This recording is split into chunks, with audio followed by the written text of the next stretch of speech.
Welcome to my YouTube channel. Kung bago ka lang sa channel na to at true-blooded Aldab Nation ka, tama po ang channel na pinuntahan mo. Kaya considering na po kitang bagong subscriber. At huwag mong kalimutan pindutin yung bell para lagi po kang updated sa bagong video na ilalabas ko. Salamat po sa iyong pag-click sa channel na to. Welcome back mga ka-Aldab. Ito na naman po ang inyong lingkod, si Mr. Destiny. At syempre dito na naman po tayo sa throwback photos na kumbaga na pinapakita ko po sa inyo. At least dito masaya po tayo. At least ito mapagmamalaki po natin na hindi po natin inedit. Hindi po ba? Hindi gawa-gawa lang, totoong naganap at totoong nangyari. Hindi po katulad ng mga cut din na talaga naman pong puro edited photos, video po yung lumalabas. Di po ba? Ngayong wala si Mengay sa Itbulaga, makikita nyo naman po siguro, nababasa nyo yung mga komento ng live sa YouTube, di po ba? At sa Facebook. Ito yung mga simpleng ganap lang, simpleng update na talaga naman pong masaya para sa atin. Lalo na nga po dun sa mga bitter po, sa mga nagre-react, sa mga nagko-komento. Ramdam nyo yung presensya ng fandom. Ramdam nyo yung pinapaliwanag at sinasabi ko. Pagamat maraming kwento lumalabas, maraming senaryo na sinasabing ganito, sinasabing ganyan, hayaan nyo lang po sila kasi sa totoo lang po, welcome na welcome po si Alden Richards sa Itbulaga. Ito po yung mga komento po ng mga ilang netizen sa mga sinasabi po ng mga legit lover cards na masaya kami kapag si Alden Richards nabalik sa Itbulaga. Masaya kami kapag si Alden bumalik at muling nakita na mag-perform sa Itbulaga. O ba kung yung mga netizen, lalo na po yung mga staff at crew, di po ba? Talaga naman pong grabe, di po ba? Sabi ko nga po sa inyo, si Alden yung tipo na sobrang namimiss na mga staff nila Bossing, di po ba? Nila Henyo Master Joey De Leon, at sino Jose Wally Paulo. Sabi ko nga po sa inyo, ito yung pagkakaiba nung matagal na nagkasama. Mahirap talagang kumbaga sabihin na walang chemistry. Kasi kapag nagbumalik nga po talaga si Alden, yung chemistry ng Aldab, hindi po mawawala, na andyan pa rin eh. Kasi sa totoo naman po yung mga sinasabi ng mga ilang komento sa social media na si Alden Itbulaga yung nagpaangat ng karir niya. Itbulaga ang totoong bumuhay sa naghihingalong karir ni Alden Richards. Kung hindi lang daw po talaga sa Itbulaga, wala na. Kung hindi po sa Itbulaga, wala na po talagang karir si Alden Richards. Kung titignan nyo, pa-resign na nga po siya eh. Di po ba? Magre-resign na nga po dapat si Alden Richards, pero nang dahil nga po sa Itbulaga, hindi po siya natuloy. Di po ba? May mga bagay-bagay po na mahirap nga po talagang ikomento. Mga ka-Aldab, na lagi ko pong sinasabi at paulit-ulit ko pong nire-recommenda sa inyo na huwag po kayong basta-basta maniniwala, makikinig po sa mga kumakalat ngayon sa social media, lalo na po sa Instagram, sa Twitter, sa Facebook. Di po ba? Kasi kahit ano pong sabihin nila, kahit ano pong gawin nila, hindi na po tayo natitinag pa. Hindi na tayo magpapa-react pa po sa kanila kasi wala naman pong ganap eh. Kita nyo si Mengay, nasa nga po ngayon si Mrs. Polkerson. Ano nga po ba ang ganap ni Mengay? Di po ba?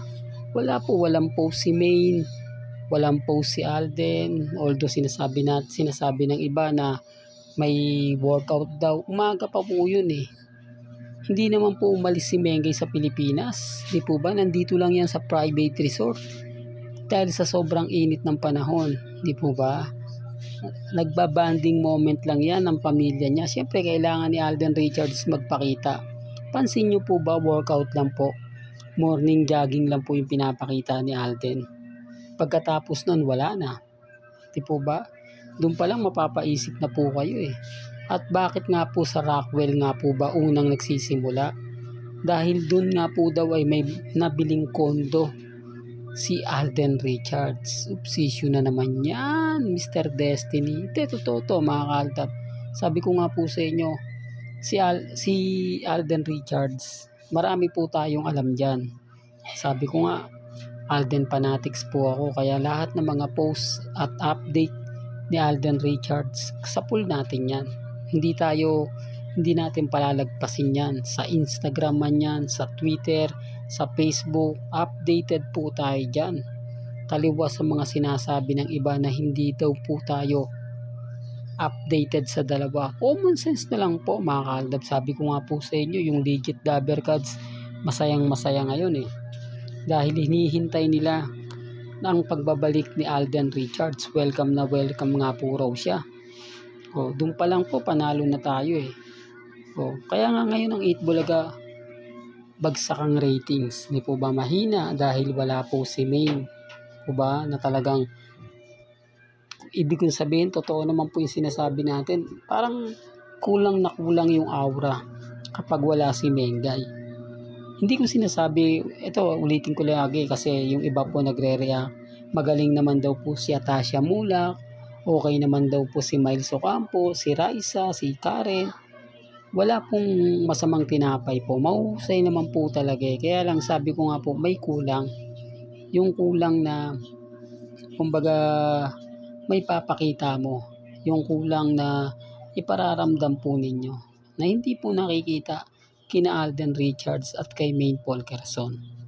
Real talk to mga kaaldab.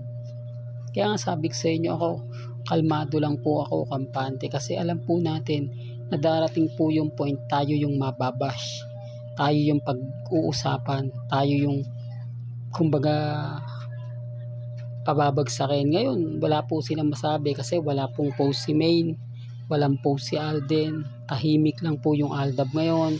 Tayo po yung trending dahil nga po sa pagpapakita ni Alden Richards, comeback ng Aldab. Ayun po yung pinag-uusapan ngayon. Maingay na maingay tayo sa social media. Ano pa? Saan ka pa? Hindi po ba? Siyempre doon tayo sa talagang pinag-uusapan. Doon tayo sa talagang pinagpepiestahan. Taliwas sa mga sinasabi at pahayag po ng iilan. Kaya nga po hindi ako affected sa mga yan. Kita niyo po yung mga post natin. 101% legit na legit po. Kung ano po yung nakikita nyo sa social media, nababasa nyo sa Instagram, sa mga website, yan lang po yung pinapakita ko.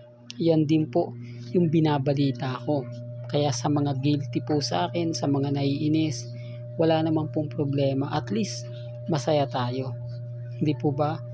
At sa pagiging host nga po ni Alden Richards sa Pinoy Big Brother, isa lang putang patunay yan na talagang malakas pa rin si Alden Richards. Kumbaga hindi binigay kay Dingdong Dantes. Kumbaga kay Alden Richards binigay ang malaking role. Di po ba? Ibig sabihin lang talaga may malakas pa si Alden. Hindi katulad ng sinasabi ng iba na ilalaglag na raw si Alden dahil hindi nga daw po ito nagkasundo sa bagong teleserye, umiiwas na nga po raw sa teleserye si Alden. Totoo naman po eh. Pelikula na po yung galawan ni Alden. Hindi na po katulad ng dati.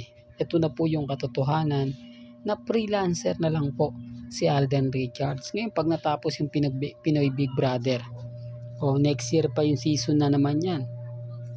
Siyempre pagka nag-click si Alden pa rin ang kukunin. Sabi nila, hindi daw mawawala si Alden.